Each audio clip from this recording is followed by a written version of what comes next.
Hey everyone, how are you? I hope you are well. I'm also fine.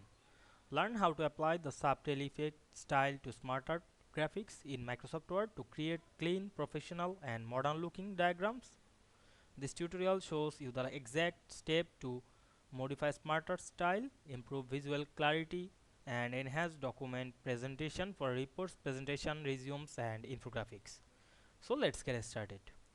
We can see here a document and here as SmartArt.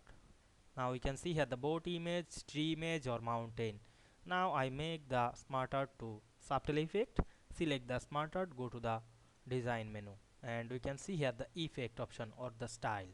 Now click the drop down menu and choose the subtle effect. Now we can see we added the subtle effect. You can change the effect, otherwise you can change the SmartArt to another. You can make any. Otherwise you can add shape or change the color, etc. You can change the color to the effect.